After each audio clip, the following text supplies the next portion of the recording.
So let us read from another section of In Love at Ease. This is a book about Pramukh Swami Maharaj and everyday spirituality with him. He was really in love and at ease with everything.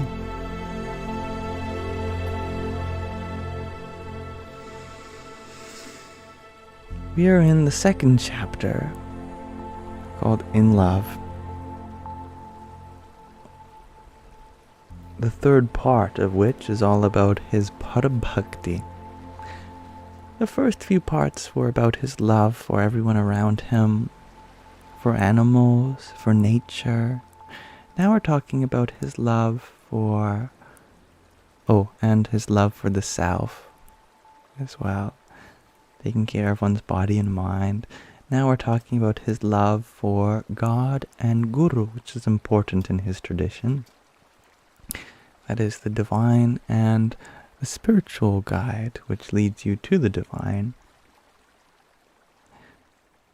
When love matures, so much is said without speaking.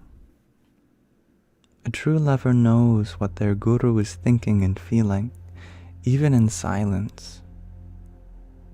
Though it is easier to follow an injunction than it is to know what is in the mind of your beloved. Swamishri not only did what was asked of him by his gurus, but he also did what was not explicitly asked of him. Bhagwan Swami Narayan, his Ishta Devata, in the Vachanamrut, Karyani 11.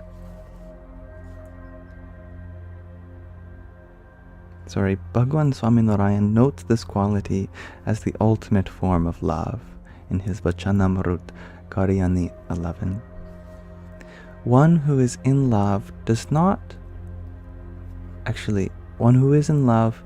does according to their beloved's marji. Pramukh Swami Maharaj could anticipate what his gurus wanted. While preparing for the 75th birthday celebrations for Yogi Ji Maharaj, the leaders of the satsang community were at an impasse. They could not decide where to hold the celebration. It was clear to everyone that Yogi Ji Maharaj wanted to invite the bhaktas, the devotees, to his dear Gondal.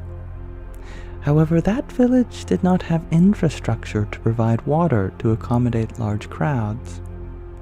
The trustees suggested central Gujarat as an alternative. The back and forth continued while Yogi Ji Maharaj, who is Pramukh Swami's guru's guru, and later his guru after his guru died, or left his body, more accurately. The back and forth continued while Yogi Ji Maharaj listened in silence. Swamishri could read what was in his guru's heart. He waited for the room to quiet down, and then he gently announced, "Good night, Sarah. Much love to you. Yes, do rest your healing brain." The festival will be celebrated in Gondal. I will take care of the water. Yogi Ji Maharaj's face lit up. He gently placed his hand on Swamishri's head and blessed him. Swamishri persevered for an entire month to get a pipe with potable water to accommodate the logistics of the festival. It was worth it. He had acted in accordance with his guru's marji. In love, one is able to sacrifice that which is dear for one's guru. Swamishri sacrificed all that was dear to him for his gurus. Shastraji Maharaj, who was his guru, asked him to cast aside his desire to study English, to study Sanskrit instead. Swamishri studied Sanskrit in Bhadran and earned the Shastri degree, though he had originally desired to study English. One of Yogi Ji Maharaj's asks of Swamishri was even harder. Swamishri had been given a special mala, prayer beads or rosary beads, by his guru, Shastriji Maharaj. This mala had been passed down in spiritual lineage by disciples of the senior sadhus from Bhagwan Swaminarayan's time. It was turned and sanctified by Bhagwan Swaminarayan more than 200 years ago. Shastriji Maharaj had given this mala to Swamishri for two reasons. First, it signified a continuance of master-disciple relationship. Gurus would often give their disciples sanctified relics and ritual objects as a mark of their lineage. Second, Shastriji Maharaj shared this mala as a sign of his Rajipo on his young disciple. This mala was Swamishri's life. It was important, twice over, given by his guru and sanctified by the manifestation of the divine. A senior bhakta devotee from Mumbai asked to borrow the mala from Swamishri to show a few other bhaktas. Swamishri did not want to upset the bhakta, so he agreed. The senior bhakta, however, never intended to return the mala. A few days later, when Swamishri asked for the mala, the senior bhakta acted coy. This back and forth continued a few times, and Swamishri even approached Yogi Ji Maharaj to ask him to intervene. After all, this was Bhagwan Swaminarayan's sanctified mala, the divine being from whom their whole organization and lineage has arisen from centuries ago. The senior bhakta too approached Yogi Ji Maharaj and asked him to tell Pramukh Swami not to ask for the mala again. Yogi Ji Maharaj realized that the mala would never be returned. He turned to Pramukh Swami Maharaj and gestured him to forget about the 200-year-old relic. Swamishri nodded in silence. That was all it took for Swamishri to part with one of his most prized possessions, because he understood his guru's silent wish. In love, one thinks and acts in union with one's beloved. The ultimate act of bhakti, loving devotion, by a disciple is to walk in the footsteps of their guru, to pass on and carry forth the love experienced and the lessons learned. Once, in Bochasan, when Brahma Viharidas Swami returned to Swamishri's room with a letter, Swamishri reached to turn on the lights in his room on either side of his sofa. After he finished reading the letter, Swamishri reached to turn off both the lights.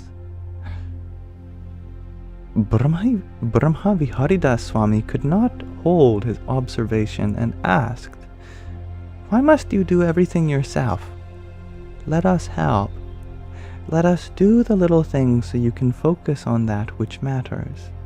I am tired of seeing you work so hard." That's how I feel about my mother. Swamishri smiled and retorted, "But I have not tired. You have never seen my guru, Shastriji Maharaj. He served God and the community until his last breath. He was never scant, nor did he ever ask for help. He just served, no complaints or expectations. He did everything by himself. How can I not do the same as my guru?" In another interaction, Swamishri told the sadhus, "My gurus had given me so much spiritual satisfaction that I cannot sit with my legs idle. I must serve. This feeling is inspired by their affection and love. Swamishri did just that. He served until his last breath. Swamishri's final wish was to eternally lay in the service of God and his Guru. As his health deteriorated, Swamishri called the senior sadhus and his personal attendants to share specific instructions on how and where he wanted to be cremated. Swamishri asked to be laid to rest in front of the main mandir facing Bhagwan Swaminarayan, as well as on the side of the memorial mandir for his Guru Shastriji Maharaj, the Shastriji Maharaj Smurti Mandir. And in true disciple fashion, he reminded the sadhus that if not that he wished them to, they made a memorial to make it smaller and shorter than his Guru's memorial. He was a disciple his whole life. That is how he wanted to be remembered after leaving his mortal body. The ideal spiritual master never stopped being the ideal spiritual disciple. And with that, it appears that we end the third part of the second chapter, and next time we may begin in the business of bhakti.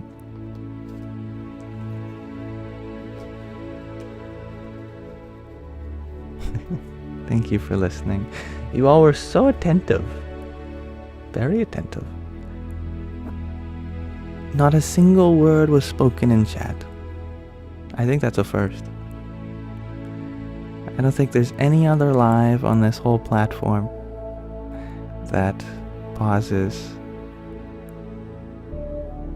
even with 100 audience members, to listen to a reading. I'm very honored. Good